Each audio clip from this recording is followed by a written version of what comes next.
On the 22nd of June 1941, Nazi Germany launched the largest military invasion in human history. Operation Barbarossa sent more than 3 million German soldiers, 3,500 tanks, 7,000 artillery pieces, and nearly 3,000 aircraft crashing into the Soviet Union across a front stretching over 1,800 miles. The operation was designed to achieve victory in a matter of months. Instead, it destroyed the German economy. Most histories of Barbarossa focus on the military disaster and the brutal attritional warfare that consumed millions of lives. But the deeper story is financial. Barbarossa was not merely a failed campaign. It was the economic death sentence of the Third Reich. Germany entered the Soviet Union believing conquest would solve its structural economic weaknesses. Hitler and his planners expected the East to provide oil, grain, coal, labor, and industrial resources that would sustain a long war against Britain and eventually the United States. Instead, the invasion created a logistical monster so large that Germany's industrial base, financial system, transportation network, and manpower reserves could never sustain it. The Eastern Front became a black hole that swallowed fuel, steel, ammunition, locomotives, trucks, labor, foreign currency, and human lives at a pace Germany could not replace. Despite the image of unstoppable military power, Nazi Germany entered World War II with serious economic vulnerabilities. Military production surged, but much of this growth rested on debt, financial manipulation, and unsustainable military spending. Worse still, Germany lacked critical strategic resources. This vulnerability shaped Hitler's worldview. Barbarossa was not only ideological, it was economic. The Soviet Union represented the resources Germany believed it needed to survive.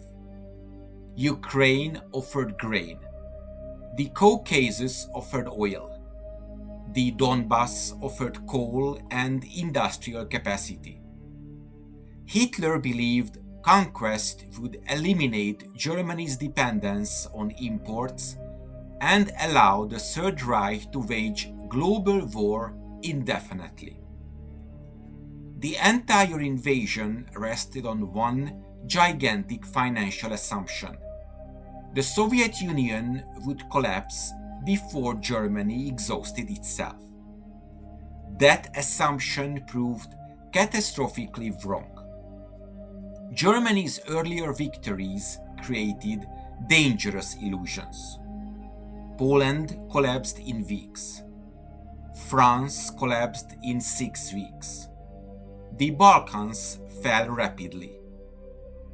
These campaigns reinforced faith in the Blitzkrieg, the fast, concentrated use of armor, air power, and mechanized forces to achieve quick victories before economic strain became unbearable. Short wars are economically manageable. Long wars destroy balance sheets. The German economy was built for rapid campaigns, not industrial attrition. This distinction mattered enormously. The Blitzkrieg minimized ammunition expenditure, fuel consumption, and equipment replacement. Barbarossa shattered every assumption behind this model. The Soviet Union did not collapse. Instead, Germany found itself fighting across distances larger than all previous European campaigns combined. Every destroyed bridge required reconstruction. Every truck required fuel and spare parts. Every tank breakdown consumed industrial capacity. The German army's logistics system began collapsing almost immediately. Barbarossa created a transportation crisis Germany could never solve. At the beginning of the invasion, German planners expected railways to supply advancing armies. But Soviet railroads used a different gauge than European systems. German engineers had to rip up and rebuild thousands of miles of tracks while the army continued advancing. This caused enormous delays. Meanwhile, trucks and horses attempted to fill the gap. Germany invaded the Soviet Union with approximately 600,000 motor vehicles, but also with over 750,000 horses. That alone reveals the myth behind the fully mechanized German army. Germany lacked sufficient industrial capacity to motorize its army completely. Horses consumed massive quantities of food and required continuous replacement. Trucks constantly broke down in dust, mud, and freezing temperatures. Fuel shortages worsened everything. Germany never possessed enough oil to sustain mechanized warfare on the scale Barbarossa demanded. The operation multiplied demand beyond sustainable limits. Panzer divisions consumed staggering amounts of fuel. Luftwaffe operations required enormous aviation fuel reserves. Supply convoys stretched hundreds of miles across devastated terrain. Then came the Russian mud. During the Rasputitsa seasons, roads turned into oceans of mud that swallowed vehicles whole. Fuel consumption skyrocketed while transport efficiency collapsed. In winter, engines froze. Lubricants failed. Machinery cracked in sub-zero temperatures. Every mechanical failure became an economic cost. The German army was not merely losing equipment. Germany was bleeding industrial capital at an unsustainable rate. The German economy was designed around concentrated production and short-term offensive warfare. The Eastern Front transformed the conflict into industrial attrition. This was disastrous because the Soviet Union and eventually the United States could replace losses far faster than Germany. By 1943, the economic imbalance had become catastrophic.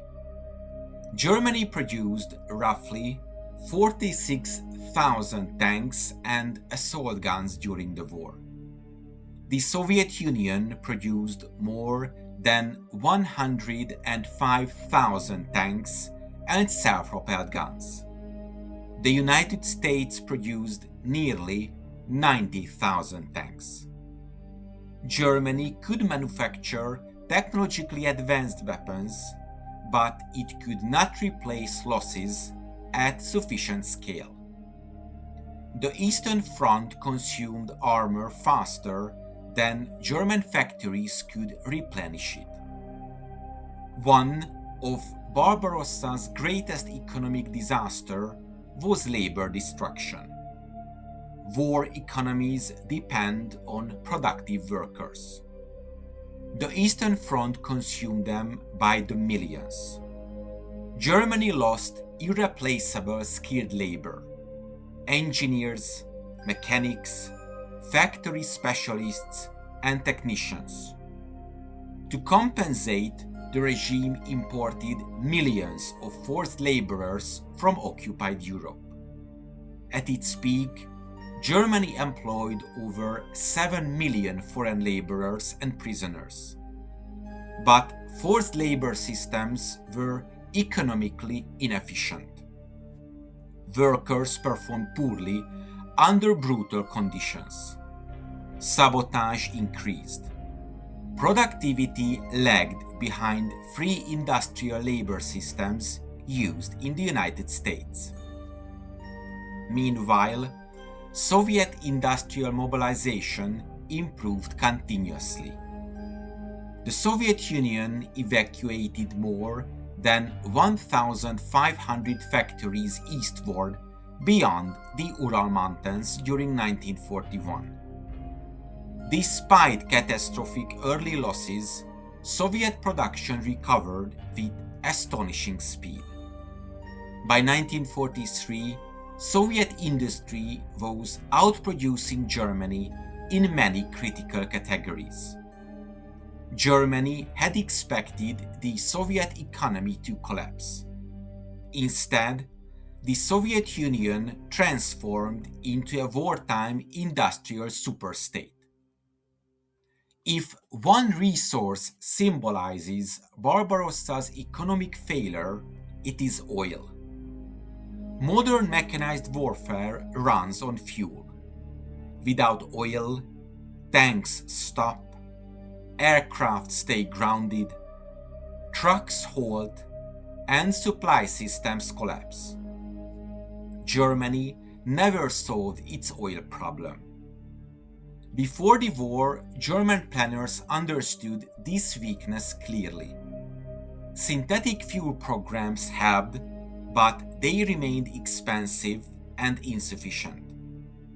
Barbarossa aimed partly to solve this issue through the conquest of the Caucasus oil fields. This objective became increasingly desperate by 1942. Hitler's southern offensive towards Stalingrad and the Caucasus was fundamentally an economic operation. Germany needed Soviet oil to continue the war. The campaign failed. The German army never captured sufficient Caucasus production. Meanwhile, Allied bombing targeted synthetic fuel plants relentlessly. By 1944, Germany faced catastrophic fuel shortages. Entire armored formations became strategically immobile. This was economic collapse expressed through military paralysis. One of Hitler's greatest miscalculations was underestimating Soviet economic resilience.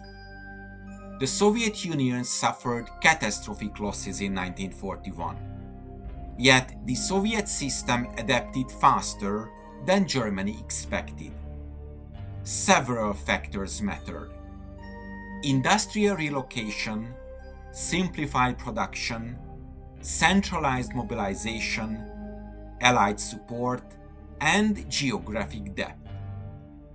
Barbarossa offers one of the clearest economic lessons in modern history. Expansion alone does not create strength.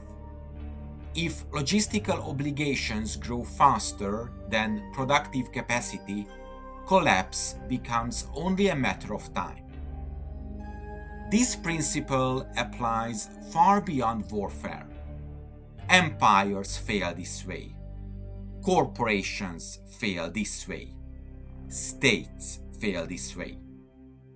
Debt-funded expansion can create the illusion of unstoppable growth until supply chains stretch too far maintenance costs explode, and replacement requirements exceed sustainable output. Nazi Germany believed scale guaranteed victory. But scale without economic sustainability becomes a liability. The Eastern Front exposed the fatal weaknesses underneath the Third Reich. Germany could start wars faster than it could afford them. And once Barbarossa turned into a long industrial struggle, the outcome became mathematically inevitable. The Soviet Union, Britain, and the United States possessed larger reserves. Germany never had a realistic path to outproduce all three simultaneously. Barbarossa transformed a dangerous strategic position into economic suicide. The invasion did not merely fail militarily, it bankrupted Germany. Barbarossa is often remembered as Hitler's greatest military mistake. In reality, it was his greatest financial mistake. The invasion converted Germany's existing economic weaknesses into irreversible structural collapse. Germany hoped conquest would solve its resource crisis. Instead, conquest multiplied the costs faster than Germany could pay them. That is the enduring lesson of Barbarossa. No empire survives when logistics consume the economy sustaining them. I hope you enjoyed this episode. To make sure you don't miss my future work, subscribe to my channel and press the bell notification button. Thank you for watching and see you in the next video.